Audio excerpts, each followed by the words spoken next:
raised in competition. Her background in 4-H and competing within the world of equestrian sports sent her down a path of creativity through acting and music after the show ring. She chose comedy as her main focus in the entertainment industry and chose the equestrian lifestyle as content for her launching pad for her stand-up. You have seen Maxi on popular shows like The Bold and the Beautiful, Shrinking, and most recently she was cast in the Jacob Elordi and Daisy Edgard Jones film On Swift Horses, to which she claims that horses being involved was strictly coincidence.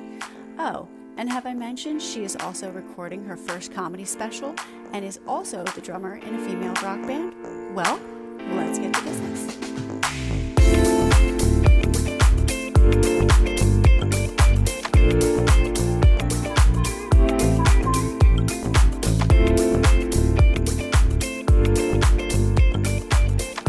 Hey everybody, I am Taziana Ryan. This is the Businessy Podcast. And today I have a woman with me who started her career as a competing equestrian and has evolved outside of the competition ring as a comedian, actress, drummer in an all-female rock band. And I think I did see a fitness instructor at one time. She just recorded her first comedy special. You have seen her with comedy gods like Arsenio Hall, Leno, Michael Rapaport, Whitney Cummings, and Craig Robinson. And all of the new faces that are tearing up social media as well. Maxi Witrak. I hope I'm saying that right? Woo! Yeah, you are. Good job. I got it. Yes. My fellow equestrian girl. I love it. Welcome to the Businessy Podcast. Thank you for having me, especially since the business of all of this is the hardest part to figure out. I think that, yeah, we were just talking off camera about the business of acting right now and how Hollywood is kind of going through some changes. So we want to know like what's going on with the comedy thing itself and the band thing itself. But you were also, we'll get to it. You were in a very, very big movie with a very, very big actor. I feel like that's so hot right now. So and the name was just a coincidence. The fact that it had horses in the title, total coincidence. It's just a coincidence. Just a total coincidence. All right, girl, let's get started. You started your career as an equestrian. What discipline did you do, and what was the story of that? So I started out in 4-H, and in 4-H you do a little bit of everything. You're just learning and dabbling in it all, and then eventually moved on to Arabians and Morgans, and I was doing saddle seat and hunt seat and Western side saddle. My mom threw me in every class possible. Holy cow! Man, that was like me and doing like Western dressage. Ooh, the cowboy dressage. Yeah. I mean, like driving, trail, all of it. It was so fun to get to do all of it. But at the same time, now that I'm adult, I'm like, yikes, that was probably expensive to do all the things. Did you ever bring that up, like growing up to your mom about like, yeah, mommy, I was expensive? It was something she held over my head a little bit because I didn't ask for these horses. I think she wanted like the ultimate real life Breyer collection of the entire stable of every breed and discipline. And I was tasked with riding them, which I say tasked like boo-hoo, but a little bit of pressure just to win on all of them when she's like, I paid for this. It sounds like my dad and her should get together. You're like, can I just be a kid who has fun? No, that's for the cheap horses. Having fun is for, well, that's what I found out when I left 4-H for breed shows. I was like, oh, having fun is for, I don't know, luckier kids. Now, you do a lot of stand-up just aimed at the horse people themselves because you have so much of a background. And we were just talking about this a little bit too. We don't find ourselves as funny as people may seem we are. Right. So since leaving horses, I now can look back with the distance of an outsider and say, well, that was really funny and weird and quirky that we do. But I have the understanding of the insider where we're going, no, there's a perfectly good reason for walking into the grocery store with shit on our boots, like nothing's wrong, or going into a restaurant and being like, what? Like, I don't smell that bad. But now I'm like, oh, that was probably pretty unhygienic. Well, you go into a lot of like the money aspect, as you just said with your mom and everything. Sure. And a lot of horse people are, but they're very serious about it too. They're like, my outfit costs more than yours and I have shit all over it. Yeah, exactly. There's a lot of paradoxes that don't make sense, like you paying extra for that outfit that you're around the dirtiest animals and yet you're in a three-piece, like dry clean only suit. Makes no sense. And you're being judged. You're paying for someone to judge you. You're paying for someone to judge you. Yeah, man. Wow, you know my comedy better than I do. It's ridiculous, and yet it just shows how much we love it and how seriously we take it. But it's a weird balance of like taking it seriously, but at the end of the day, remembering, oh wait, don't we do this to have a good time and enjoy ourselves? And it's such a weird balance of like, I'm paying a lot of money, I'm putting a lot of pressure on this, I'm spending so many hours just to be able to do this, and yet just have fun. Just have fun. Yeah, that's at the end of the day, you're supposed to have fun, but Right. it's so many people that don't have fun, and so And great. you're like, why are you doing this? Yeah, but you took a liking to being in the spotlight after the whole equestrian thing, and you shifted gears into acting and comedy. Which came first? Was it the acting or the comedy? Acting came first, and then after a couple of years of not understanding the statistical impossibility of getting cast in anything, I had an acting teacher suggest stand up to me, and I tried it and I fell in love with it because it's something you can do on your own, not really on your own, but without waiting for someone to hire you or cast you. You can kind of find stages, make stages anywhere. So that appealed to me, kind of the horsey do it yourself spirit. Yeah. So you do credit being a horse girl to taking part in more comedy. I do because, well, something you may have heard about comedians is a large disdain for authority. Often we're looked at as whistleblowers or the people who, call out the emperor's clothes. And I feel like that's what attracted me the most to it, because growing up, I really didn't feel like I could question the trainer or my mom or anything. And so suddenly being like, oh, there's an entire art form devoted to saying what no one else wants to say out loud, sign me up. So it was kind of rebellion? Totally. It was a second childhood, and then it just took on its own life. Well, that rolls into being in a rock band also. Was that also rebellion? Yeah, well, just exploring things that I never really got to. I think anyone who trains hard enough at anything, but especially horses, misses out on a lot of other things. And I'd always wanted to be a drummer. There's so many things. I'd always wanted to act. So in my 20s, I just went on a real rumspringa of, okay, I don't have horses anymore. Who am I now without them? And get to explore other things. Okay, being a drummer though, being the drummer is one of the hardest parts of a band. So, do you just like taking? I love when people say I'm doing the hardest part, but I think I have the easier part compared to a guitarist. I was gonna say fingering things, but that's say it. There. Go. Yeah, they probably do finger quite a lot. Now, what goes into your comedy skits when you have an audience who isn't familiar with horses? So, pulling back the curtain, I actually put most of my horse jokes online for people to find me. And in my regular live performance, I have very little horse material. And I actually am very upfront about that to people who hire me for their horse events. I'm working on building more of a horse-centric set. But the large majority of people, you're correct, don't understand the tiny things that I'm saying that would only make sense to a horse person. And, a lot of niche comedy can be made funny to a wider audience, but I'm generally only doing a little bit of horse material to explain why I am the way I am to an audience. Did you ever have a person in the audience who is like the lone horse person who does get your jokes like a little too much and starts laughing like really way too hard? Totally. I did a benefit for thoroughbred rescue, and the room, unfortunately, through like a scheduling mishap, up against a big sports game, hardly any people could come out, but the like 10 people who were there were laughing at everything because they were hearing jokes they never they never hear. Who's going to tell a horse joke? And they were just like insane in an empty theater, practically just a few people laughing their nuts off. It was great. Oh my gosh, yeah. And horse people, like, we have our own kind of comedy itself. Like, we find different things funny.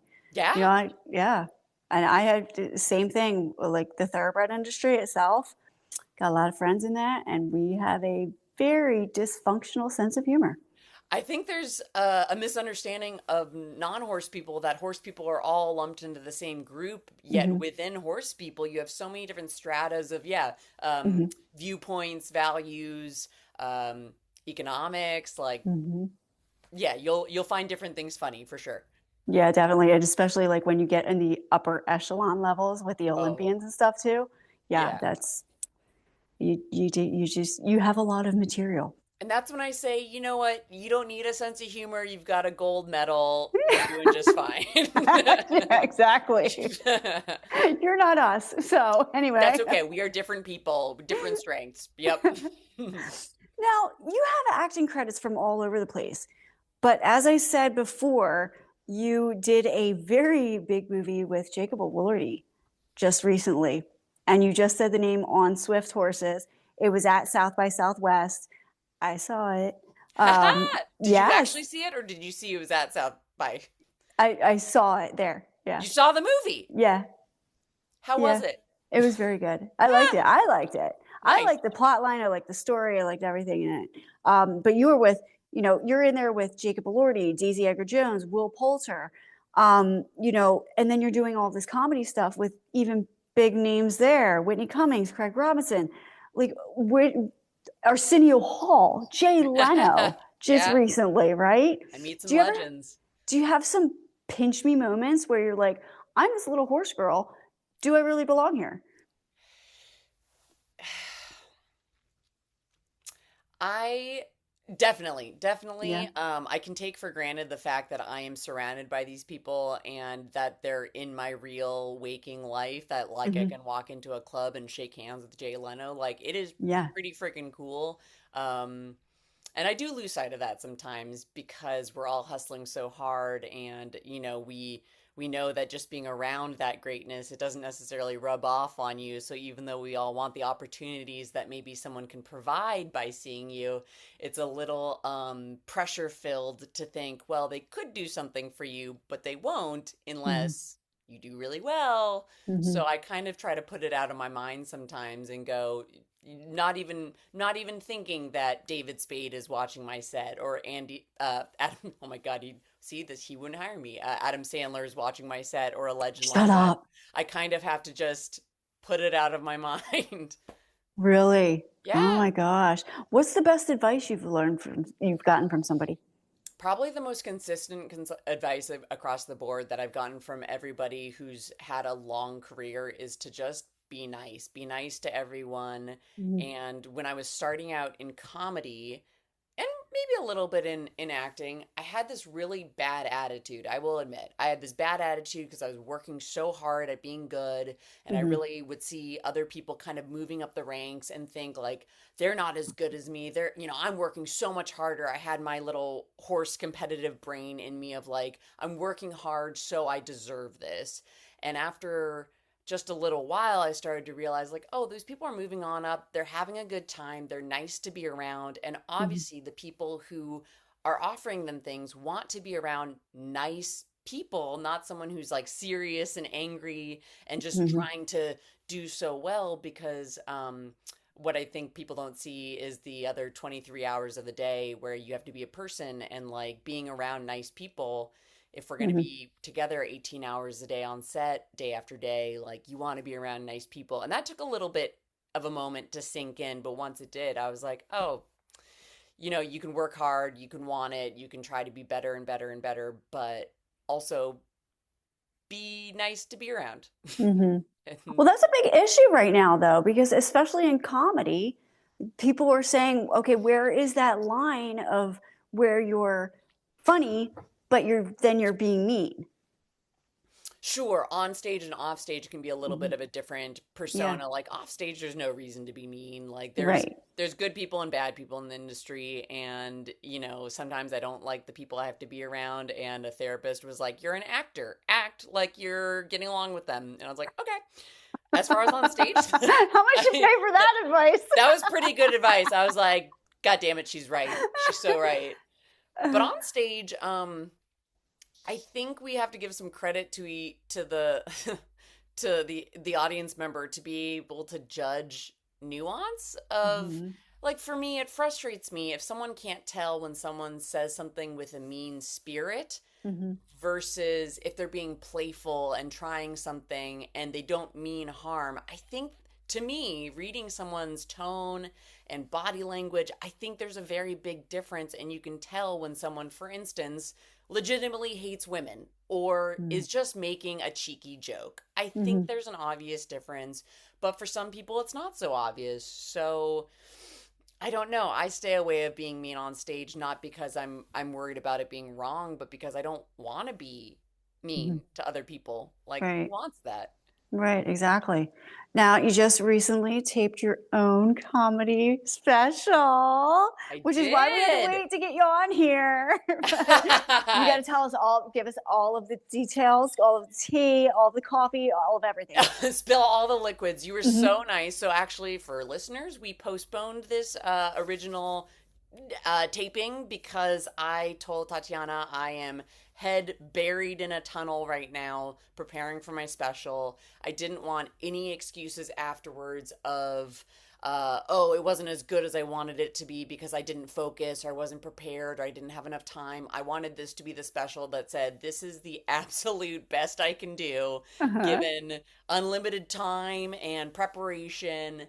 And I could not be happier with it. It went so well. It was also a dream that I produced it myself, so I had friends helping me, being my script supervisor, being my crew, and Hmm. honestly, getting to make something with friends was the best cuz stand up is so solitary oftentimes that Hmm. the goal really is just to get to be around funny friends. And so for one night, we were just each other's crew. That is absolutely awesome. Where, okay, when and where can everybody see this?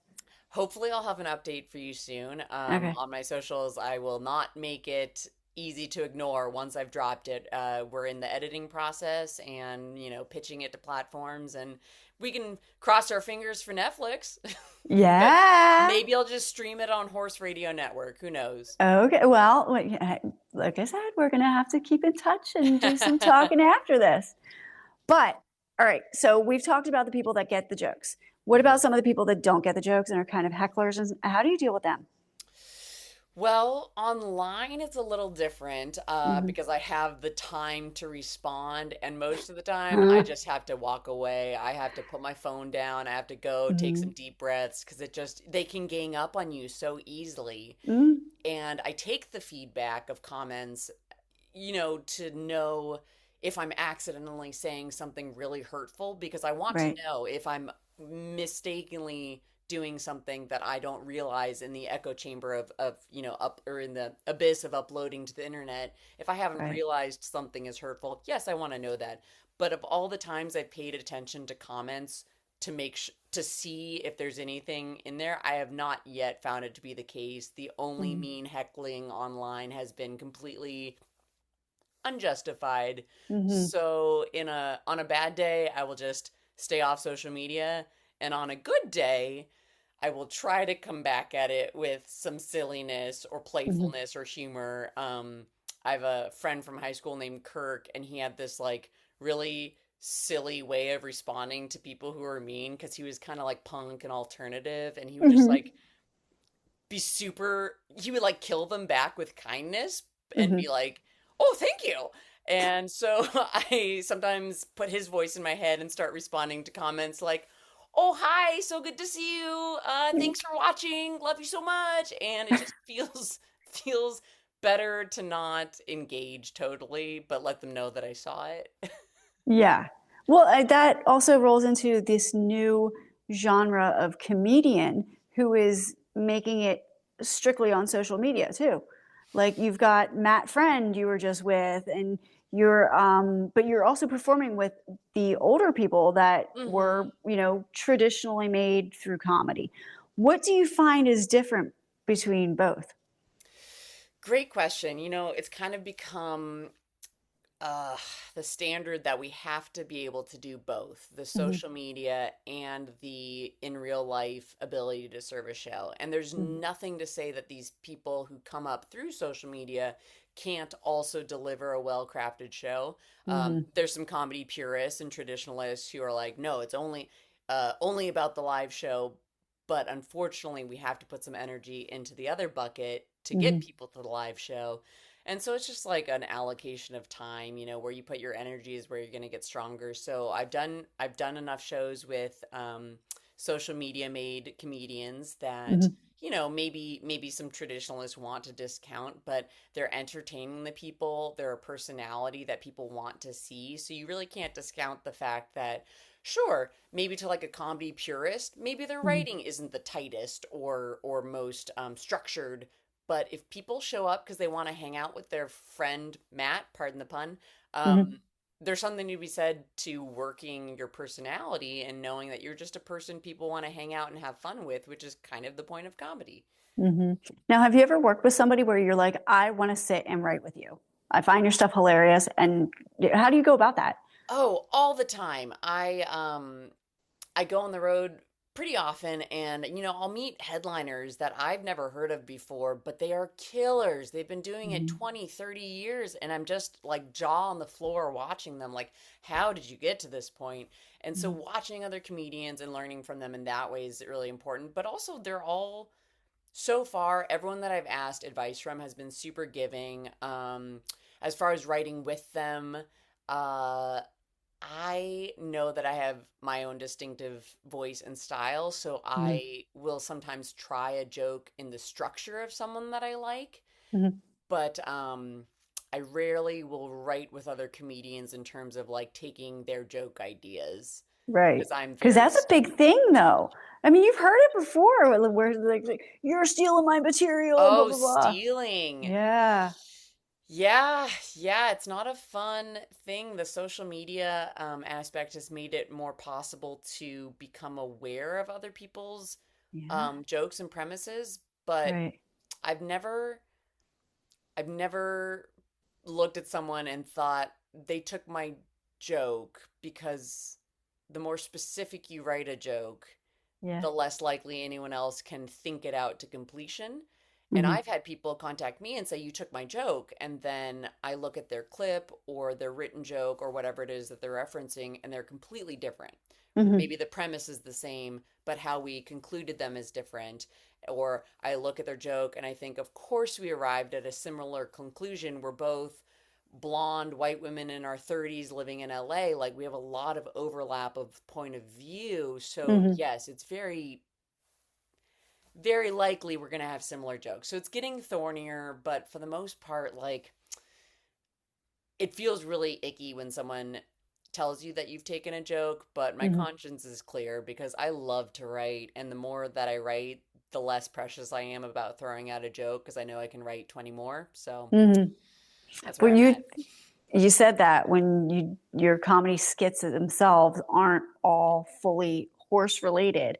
You Hmm. do go off into dating and Karens and dating horse girls and stuff like Yeah. that and relationship and where do you get all of that material? Like, does it just pop in your head, or do you just like talking to your friends about the dating life or the scene out in LA or where you've Everything traveled? starts with real life from my personal experience. Uh-huh. Everyone that I meet who does something silly that they're like, "Oh, is my experience with having kids gonna end up in your show?" And I go, "Probably not," because I Uh-huh. have so much to mine from just in my personal experience that I don't need to take other people's lives really. I everything in this special that's coming out. I was thinking about making a bingo card actually because I make so many real life references that I was like, that Uh-huh. would be pretty funny for anyone keeping track, knowing the source of every single joke starting with a real moment. So you are not Taylor Swift. You're not ripping anybody off. Is In Taylor your, Swift? Oh, making fun of people? yeah. Oh, I make fun of people in my life. I make fun of them. Is it to their face or is it part of the comedy routine? A little bit of both. Do you actually like warn them too? Like if you I come, do. I don't the only people I make fun of that I think deserve it are uh, people that I genuinely there's like a very specific type of mean-spirited male or female that I try to be very clear that that's who I'm making fun of right. if I'm just bald-faced making fun of someone. Uh, But most of the other time when I'm making fun of someone in a joke who's in my life, uh I'm making fun of their reaction to something or mhm, something they teed me up to respond to. I mhm, hope they don't feel hurt. And I do have my best friend Janet at home that I run jokes by. If I mention her by name, I'll mhm, say, "Would you like me to change your name?" And most of the time, she loves being part of it and is in on the joke and remembers the time that I'm talking about when I want to make fun of something from when we were kids.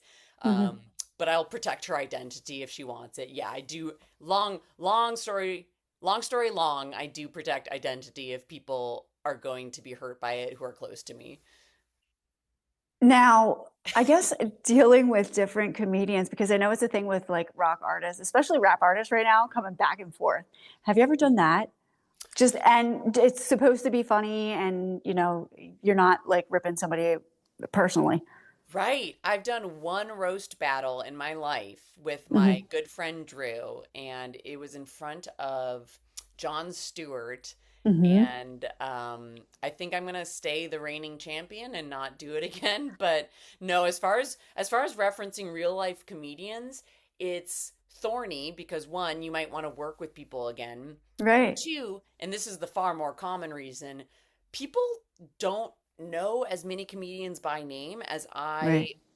it's all that's in my head. I know in and out what's going on. And even then I still don't know the beef between upper level comedians. So how can I expect the average person to? So most of the time, for effectiveness sake, I don't make those jokes because people are going, "Who?" Yeah. Or they don't know that Louis C.K. did something years ago, and so it Yeah. just doesn't make sense to them. So Well, we've unfortunately, no. just recently had a very big female comedian roasting an athlete. Would you ever do something like that? Oh, yeah. Yes, I would. And who would it I be? Who oh, would be your dream athlete to roast? oof, I'd have to know some athletes first. Jeez. Probably Tiger Woods. I think Okay. there's so much good 90s kid references to tie Uh-huh. into that all of us would die at. Who would be your dream equestrian to roast? Did I start something George now? Morris, Okay. which is a name that might resonate with a lot of hundred jumper people. Uh-huh. Don't know him personally, but plenty of material. Uh-huh. And uh, I'm trying to think because all the big names in horses are kind of um, celebrities only in their circles. Yeah. So, like, if I say Stefan Peters, people outside dressage might not know him. Well, I mean, they more people are getting to know these people because we just had Snoop Dogg and Martha Stewart doing all the That's commentation at right. the Olympics and everything. Represent. Yeah. So, I mean, what do you feel as an equestrian to see things like that? I love it because Hmm. when I was a kid, it felt so closed off. No Hmm. one at school did horses. So I was always running off to the barn. It was a completely separate compartment of my life. And it Right. just felt like you were either in horses or you weren't. And then as an adult, finding out that people have full lives and like dabble in horses or do Hmm. horses on the side occasionally. I'm like, oh, there's no reason it has to be a totally in and out scenario. Like let's let normal people understand a little bit more about what we do. Hmm. I say Now, normal people. I think we're the abnormal. Yeah, the normal well, I think people. we are, but We I are think the we're abnormal we're people. good abnormal. That's the way Yeah. I see it. Yeah.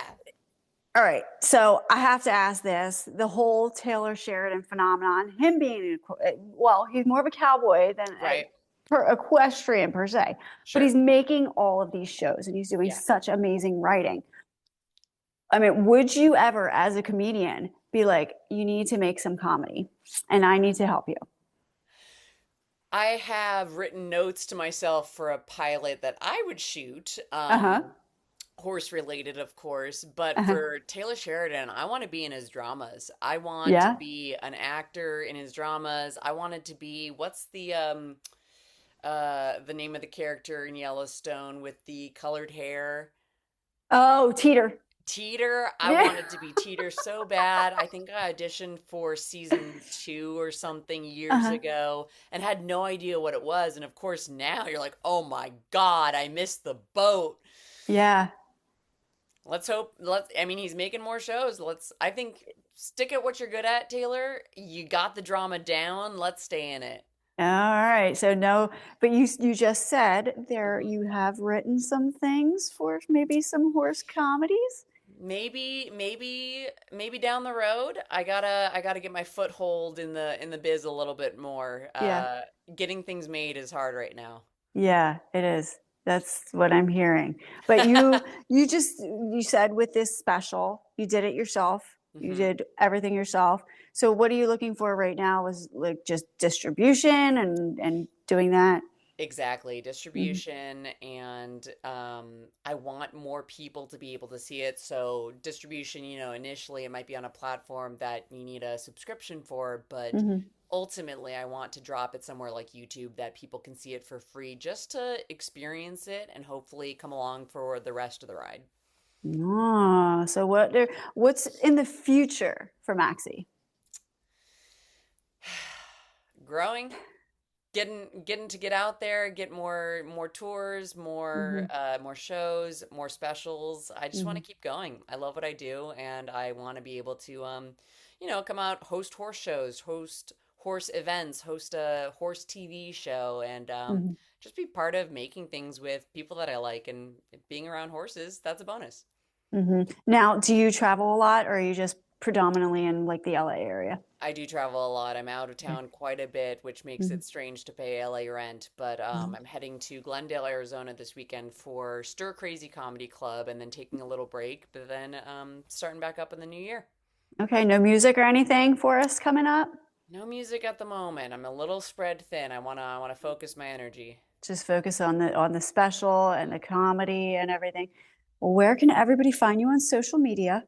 Please, anyone who's listening and interested, my Instagram is MaddMaxi, MaddMaxi. If you sign up for my mailing list, I don't spam you, but I'm going to let you know when the special is dropping, when I have Mhm. any merch or giveaways, show updates, and you can now, I just put it up, submit your very own You Might Be a Horse Girl moment. If you have a good one, put it in and you might see it. I'll give you some. Suddenly, I see a rush of anonymous, quote unquote. Anonymous. I don't know. Oh, that wasn't me. I didn't put that one No, it didn't come immediately after taping this. No. Oh my gosh. You have got so anybody who has not checked you out needs to check you out online because some of the stuff that you say is so funny. Like I said, Oh, the Karen stuff, I love that joke about the oh, Karens. thank you. Yeah, because The I am Karens don't like it. well, they all just turned around at the same time, didn't they? Yeah. All right. So, is there anything else you would like to say to the audience to about coming out to a show? What kind of shows are you going to be? Where are you going to be? You're just in Arizona? I'm gonna be traveling around in the new year. I'm still setting my tour dates. So if you go to my website, sign up for my mailing list, it'll have your location in it, and that helps me determine where I'm gonna go. If I see a lot of people in Oklahoma, I'm coming to Okay. Oklahoma, baby. Okay. Now, like I said, you tour and you do shows with a lot of really big names. hmm What is it like going to those places and dealing with them and having a Oh, blast doing it?